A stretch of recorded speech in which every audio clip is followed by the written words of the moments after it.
Hi, welcome back to Inbounds. I'm your host, Renee Figueroa, and today I'm sitting here with the backbone of the LIU gymnastics program, senior Isabella Savino. We talked a little bit about how last season was pretty tough for us, and we knew walking into our senior year that we really wanted to rewrite our story, rewrite this program, and end with a high. So legacy is very big to us, and we had to learn how to embrace everything that happened. So before season even started, we sat down. So why don't we take a look at that? So it's January 5th, which means our first meet is this Friday, January 9th at Maryland.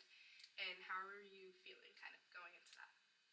Good, I'm excited. You both got hurt last year. What did you kind of learn from the outside and also see that growth come into play? I felt like being on the outside, I noticed that it was kind of a lot of distrust, no one kind of really trusted each other, and I felt like that kind of built cracks, and that was kind of the reason why we did not as great as we had anticipated, because I felt like it was really hard to believe in yourself when it was obvious that no one else really believed in you. But I feel like the difference between last year and this year is because everyone has competed and they've gone through what they've gone through. Now everyone truly trusts everyone that's going up, and I feel like that's the biggest difference. So many goals last year, and I think we shot for the moon, which is something amazing. But this year, we put into perspective that there are goals that we want to reach. They're attainable goals that I know, looking at practice, that we're capable of doing. So obviously we're embracing our entire college career and everything we've learned to put into one last season, which can kind of feel like a lot of pressure because we talked about that kind of identity coming to an end. Before that does, we get the best thing in the world. We get to host conference championships here for the first time. So how does that feel, knowing that we're going to kind of be that home team that's you're on our turf? What is that mindset kind of going into, and how do you think that's going to play a role for our whole season, knowing at the end of it, everybody gets to come here? I feel like this is probably the best possible way for us to end our senior year. I think first, this is the very first time LIU has ever hosted an Eagle, so not only, again, do we get to be part of a legacy of being the first team to ever host, it's our home and it's our turf. Not only can our whole family be there to support us, all of our friends can be there to support us, the whole school. I think just having that home advantage will boost us and give us more determination to do better than we have in the past. It really does just tie back to home and being with each other and being around each other. And like you said, we have a great support system here, so knowing that whole family and second family from everybody will be able to be in one room, I think it's the best way for us to keep pushing throughout season, that no matter what kind of goes wrong or what goes right, even at the end of the day, we're going to finish it as one family, the same way we're going to start. Isabella, looking back now, you said you felt like what was the issue from the outside was people didn't really trust each other. And working through preseason, we really worked on trusting each other, knowing that people had had that college experience. How do you feel like that mindset of trust really played out this year? Yeah, I think that coming in this year, we knew okay, everyone's competed before. We knew what it felt like to lose and to be so low, and we all collectively agreed that we weren't going to feel that way anymore, and we made the decision right here, right now, to make a change and be different. And I think that really helped build people's trust in each other, that everyone was on the same page mindset-wise. So yes, for sure. And so walking into that first meet of the season at Maryland, right off the bat, it was kind of a test for us. We successfully did put up 24 for 24 routines, but we still scored a 190, better than our start last year. So you were the only one actually out of the senior class to compete and get their score counted. It was your first time in a long time coming back from injury, and you had an uncharacteristic dismount that you've never done before, but you pulled it together, and that really showed the way that you carry yourself. How did that feel, being in that moment, leading the team, and knowing as a senior you had to perform, even though this was your first time back dealing with all of those nerves? the past 2 years, my role had been to be a teammate, not to be a gymnast. And walking up into that moment, I knew I'd been talking the talk. I'd been telling people this is what they should do, giving them advice. And I knew in that moment I had to now walk the walk and show that advice in real time. And, I obviously was nervous and I had messed up, but in the moment I realized, okay, I could fall and I could prove everyone that I could just say these things and not actually lead by example, or I could fight my hardest, put up a score, and that's exactly what I did. And gymnastics is hard because every score could count no matter what. You don't really know, especially when you're not last. So making that routine, even though it wasn't my best, but knowing my score did count, really was important for the team to see, like, you can't always just give up. So I think that was. Like you said, kind of that lead by example. And so personally for me at that meet, I didn't make the lineup and I was put into an exhibition role. So I knew that I'd always told people, like, just put your best foot forward and it doesn't matter what the scores or what your position is, everything counts. So I knew going into that, the best thing I could have done was just show my consistency and show a routine. And ultimately, that was probably the routine that I felt like was my best all season, just going into with that mindset of lead by example. And we really, like you said, be tough. And I think this meet showed us that we could have fight and that could show what our season could do. Instead of throwing it all away, even though it wasn't that score we really hoped to count, we fought for every single routine so we could start off with more confidence than we had the previous season. So our first meet at home was a huge highlight. It was our first win as Team 6 and Team 5 with the new head coaches. We actually got to win against the reigning conference champion. So kind of take me through that feeling of being at home for the first time, not only for yourself getting that moment of, yes, like, woof, I did it in front of my family and friends, but how did that new feeling of winning really change our reality? I think that before, we had never experienced winning. Half the team had never been on a college team before, so we were kind of okay, and we got into this place where, like, being mediocre was okay, and we didn't know what it felt like to win. But the meet before at Bridgeport, obviously, we had come so close to winning, and that was taken away from us. And I think that having that spark lit under us really gave us what we needed to come out there and give our 100% and know what it felt like to actually win. And I think that really set us up for success the rest of the season because we were hungry for more. The feeling of winning is something you can't really replace, and once you have it and once you know what it feels like, you never want to let it go. So I think that really is what we needed to make our season as successful as it was. You said that success factor also played a huge role into the us versus us mindset that we adapted. And going up against the reigning conference champions, we didn't expect anything of it. We were excited to have another good meet for ourselves and really showing that when we focused on just ourselves, we were able to come out with huge accomplishment and not have this weight of, oh, what if we're last in Eagles again, or oh, what if we're this? I think really showed the toughness and the us versus us, which carried us through to another huge highlight of our season, the Empire State Collegiate Challenge, which is the best in New York, and we have actually never won it before. Walking in, Dalton had said to us, you guys are the best team in New York, and you need to walk in there with the confidence to act like it. And that whole week, we really focused on that being our mindset. We are the best, and putting that belief into ourselves. We didn't let any doubt creep in. And so why don't we roll the clip and kind of see how that day went. Hi guys, so we're at meet 6, halfway through the season, and we're at Empire State Challenge, so best in New York, and we gotta go up. Kind of similar how last week warm-ups were a little bit rough. A speech that I said last time was, we are diamonds. The warm-up was the pressure that was put on us, and now, right here, right now, we decide if we're going to turn into diamonds or we're going to stay cold.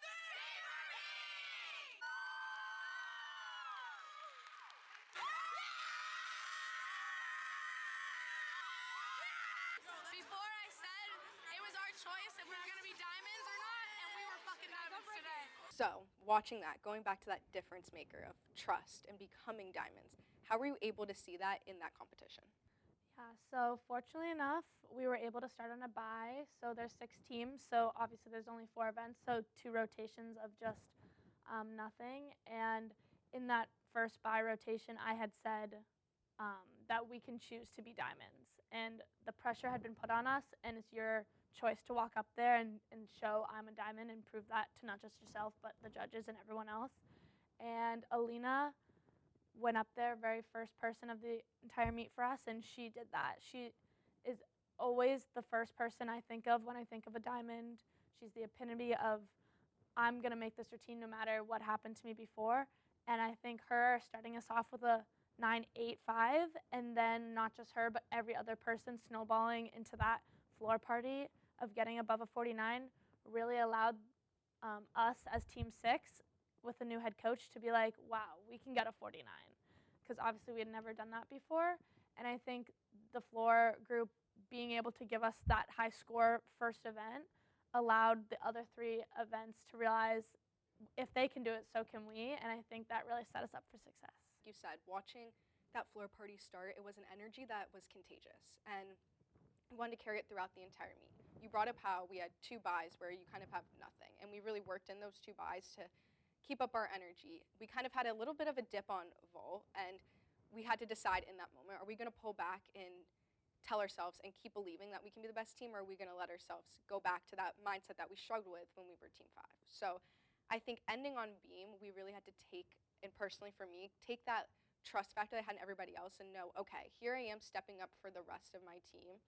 And I think that was something that was one of the best feelings, knowing that we will now forever be in those history books, knowing that we were able to come back and finally win that competition.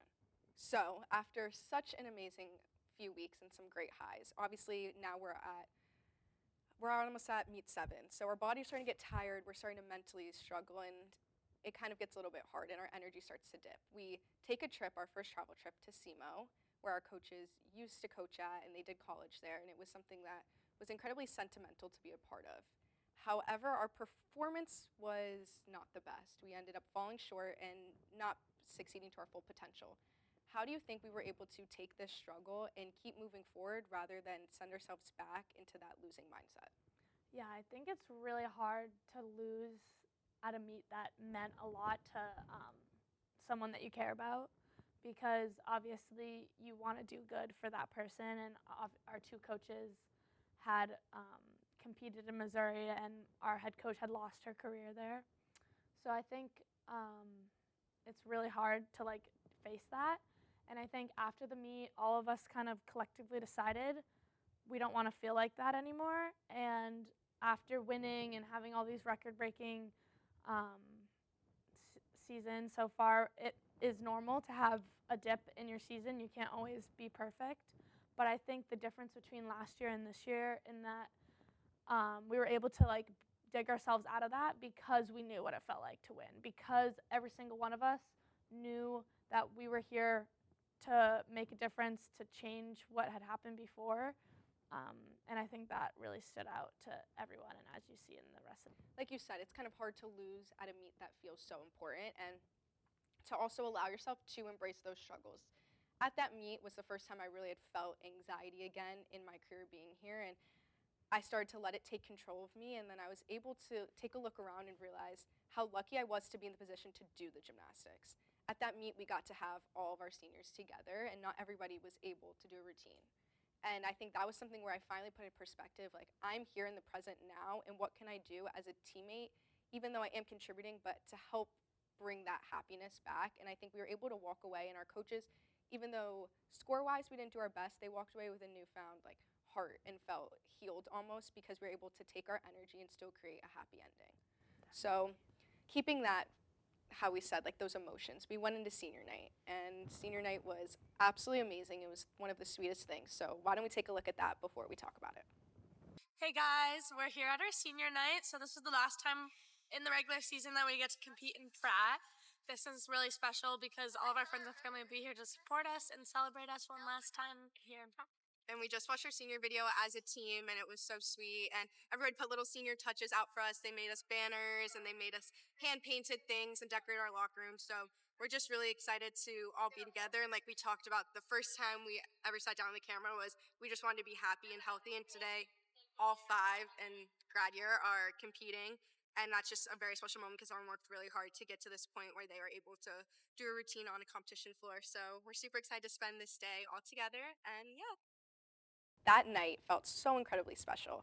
All 5 seniors have such different stories, injuries, transfers, coming back, and to all put on a leotard and do a routine and come out on top. We did get to win that meet. Even though it felt flat in our gymnastics, I think how could we have taken and how did we take those emotions and make it such a memorable, exciting experience? Yeah, again, just kind of like SEMO, when it's important, sometimes when you fall short, it's kind of disappointing because it's more than just any regular meet. But I think that we were able to take away the success because what had happened was uncharacteristic. Obviously, one of our teammates had gotten hurt, so with the new people stepping up into lineup and new spots being filled, like, we did what we could with what we had. And honestly, if this was last year, it probably wouldn't have gone that good. So kind of remembering what you had before and walking away still feeling content with it's not like we did bad. We still won and we still had a great meet. So I think just putting it into perspective, like, okay, we might not have done as good, but also new people were in the lineup, and just knowing that you can always be better next time and there's always another meet. So. Exactly, like you said, new people stepped up, and that was really another us versus us moment. And I think what was so special was that we really bought in our hearts to us versus us, and we watched everybody who went up buy in for us, and there was no reason to ever be upset or disappointed with the outcome, knowing everyone truly gave their heart to us. And I think that was something that was so special, that even in this sport, we tend to get so caught up on our scores, but knowing that everybody kind of was tired, injuries, like you said, going on, seeing that they could all pull together and get that win for us was something so special. So today is my shark moment. We're back at Rutgers. Yes. And I'm excited to finally get my moment to compete in this arena. I've waited since the day I committed, and I'm happy to be with the team that I want to be with ever since. Good meet this weekend. We got our second highest score of the year, of the season, and we beat UNH, who are the reigning regular season champions, and no one else has ever beat them at a competition together.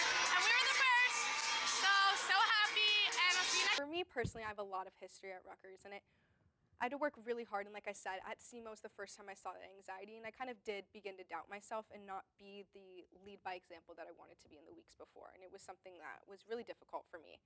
And I think walking in there, I had to make this plan with Taylor, and I'm so grateful that we were able to have those coaches that allowed me to feel those emotions. And it wasn't okay, you have to put on a brave face, but instead I want you to live through this and be authentically yourself, was something that made the day feel a lot lighter.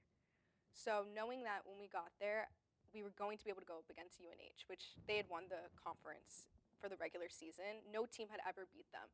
And we went into that mindset of nothing to lose, everything to gain. And we ended up coming out and having our second highest score of the season and beating them, being the only team. How was that the confidence booster we really needed heading into Eagles, knowing we had so many high goals set for that meet? So obviously the past two meets before that, we had that dip. We were kind of in a rut. We were kind of just digging ourselves a little bit deeper every week. But I think after senior night, when we came into practice that Monday, the things that Taylor was saying and the mindset that we all had kind of switched, because before it was like, oh, well, we have so many meets left. But then at that meet, it was, oh, wait, we only have two. So I think everyone kind of changed their mindset to be like, okay, I can end on empty because I have nothing left. There is no more meets after this, and let me do my best for one of my teammates and for myself. And I think that coming out on not on top, but on top for us, really set the tone for the next meet, because I feel like everyone kind of puts us behind. No one really ever thinks that we're going to come in podium. No one really thinks that we're going to win. So being able to be say that we're the only team to ever beat UNH in a regular season meet when they were seeded to win this year was, I think, exactly what we needed to be like, oh, don't count us out. We could still win this. We're not out just yet. And I think that really lit a fire in all of us, that we had one more meet to give it our all. So Off that lit that fire mindset, I think we tend to count ourselves out when it comes to the Eagle Conference because we haven't had the confidence in those competitions. We go against other schools and we have these record-breaking things, and we almost doubt the fact that they happen. We're like, oh, it was because we were against this person or that person. So I think to have not only that conference win early on in the season and then have a good showing when we went against Howson, but then to get that confidence of we just beat the team that everyone was out to beat really showed us no, we have a spot in this conference, and let's prove it to everybody walking into that meet next week. It's our turf, it's our home, and that's just exactly what we're going to do. Talk about Eagles, it was everything and more the moment we had been building for. We sat down in October in our coach's basement and we wrote this. After a rebuilding season last year with the brand new coaching staff, 10 newcomers, LIU definitely had their eyes set on more. Starting in the 2025-2026 season, there are 19 returners that laid the foundation and one newcomer that jumped right in. The Sharks came back from summer hungry to prove their hard work, heart, and passion for their program. Their consistency through preseason led them to a strong outbreak in their season opener. Their unity shined every meet through every routine, bringing them record nights, and leading up to Eagles, LIU really honed in on their details and positive energy. Leaving everything on the floor, with the first time hosting the Eagle Championships, they made sure to show whose take it was, with a podium finish for the first time in program history. Now let's take a look at how that all played out. Guys, okay, so this is our last meet ever. It's our conference championship.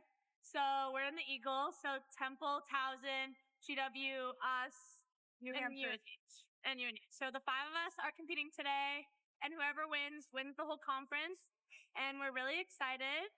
And we're hoping to have our best day against ourselves. Definitely. So we talked this whole year how excited we were to have the biggest meet in our own arena. And the way we want to close it out is the way we started, happy and having fun. Goals for today are just to give everything, like this is the very last meet of the year, so like end on empty. Taylor always says that. Every single thing together. This is the final page. Let's write the ending of our story. I am strong, confident, family. 1, 2, 3, start!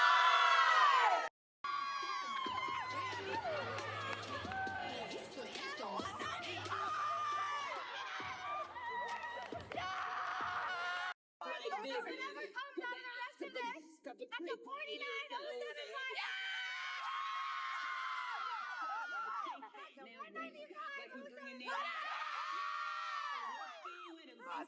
Season that you have nothing but anything to be so proud of. I can't explain to you how much of a blessing it is to stand here with the twin of you right now. You deserve to feel exactly how you feel. You earned every single tenth of that. 23 for 24 routines today. We had each other's back. We were up. I didn't ask you to beat any team in here. I asked you to have fun and take a streak, and you did that. And hold your head so high.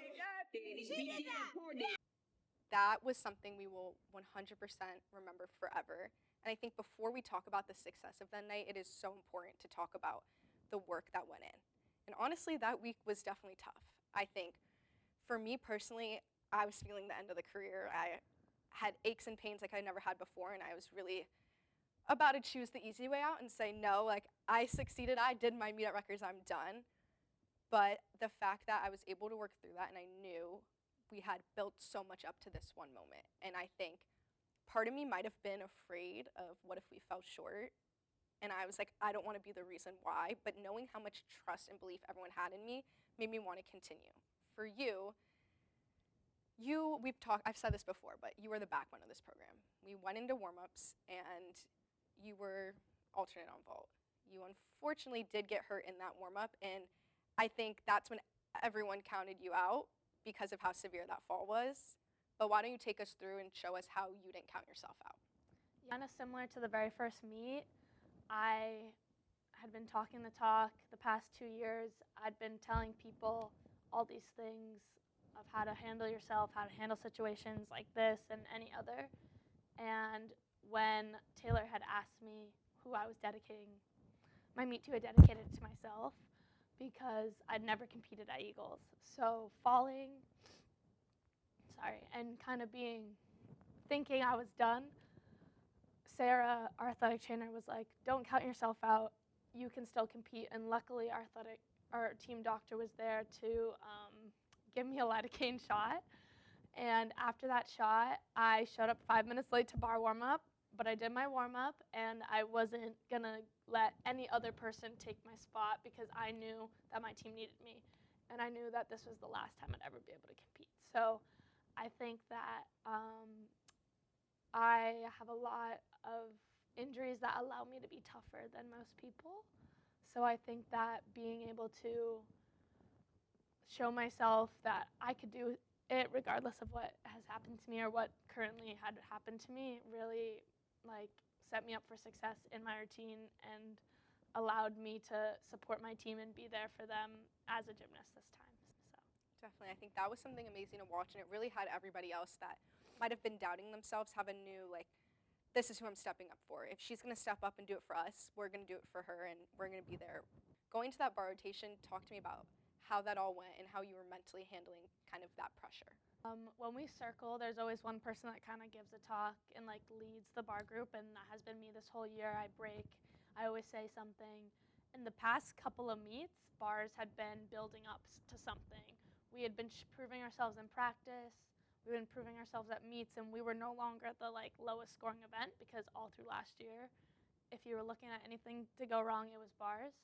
And so in this last circle, I had kind of said, like, bars is our best event. People keep counting us short, just like how people count LIU short, people in our own group count bars short, and we need to prove them wrong right here, right now. And to just go out there and do your normal, and just remember that I'm here and I'm doing it, and if I can do it 1 foot, then everyone can do it their normal normally. And I think that kind of like sparked everyone's energy to do it for me, but also to do it for the team. And it was really hard at first because Raf, who is our #1 most consistent person, who is our all-arounder, fell, and she's first. So having the very first person fall, knowing the next 5 people, there's no room for your score has to count. But I saw every single person on their face, they were making their routine. They were going to be diamonds. They were walking up there. They weren't giving up for anything. And I think that really showed in our scores, and the confidence that we had saluting and being on the bar really gave the judges kind of a little more to give us. So I think, like you said, it would hurt to walk away knowing we didn't try our hardest. So I think that really locked in the bar group to go for every cast, go big. And we would rather watch a mistake on something big than you do something little, and it wasn't enough. So after all of it, we did it. Team 6 became the first winning season in program history. We beat the reigning conference champions, the regular season champions. We earned the highest conference finish ever, and we ended the meet with a 49.075 on bars, and we rose 10 points from our season before, and that is definitely how we wanted to end our legacy. So what comes next from that? We are graduating and moving on and embracing in everything we've learned along the way. Last season was a huge testament, not only through injury coming back, but for me coming back into the sport, and this year watching ourselves elevate into the gymnast we always wanted to be, but now where are you going to take that in life as a person? I think it's hard. At first, if you asked me this question 2 years ago, I would say I don't know who I am without gymnastics. But after the past 2 years of not having gymnastics and having to come to terms with who I am as a person, I think that the way we finished is the only way I'd ever want to walk out of here. And I think that going into my next chapters of life, I know that not only do I have my family here at LIU, but I have the work ethic, the drive, hard work, all of these things that gymnastics has taught me to bring into my future careers and future life, and I couldn't be more grateful for my next chapter and for this team. So. Yes, I think that's something that is so important, is these last 2 years really showed us who we could be as a gymnast, but it definitely showed me who I want to be without it. I think it taught me how I want to be a person that is there for everybody, who I can take my success and use it as a teaching lesson to help other people get there. And knowing that this is all coming to a close, truthfully, how are you feeling about kind of that identity going away? At first, I was really sad and nervous about my next chapter, but after like all of the pieces have come together in my life, and I'm starting nursing school, and like I know my next path and my next goal, I feel okay and I feel excited, and I'm definitely would have been worse off if I didn't decide to go to nursing school, because then I would actually just have no identity at all yet. But now that I have something to focus on, I think that's like gonna morph into my new identity and finding something to be passionate about besides gymnastics. So for me, stepping into this new role of student coaching, I'm definitely nervous for what it could become and how to navigate knowing like I'm not a gymnast. I don't need to be that gymnast. I don't need to take it on and have the weight hit as heavy. Is something I'm going to have to learn along the way. But I think I'm so excited to go into mental health counseling and learn how to use all of these tools to make this team even more successful. So I just want to say thank you so much for sharing your heart and your soul with this program. You've left the biggest legacy here, and everybody's so thankful for you. So thank you for sharing your story with us today. thank you. Of course. Bye.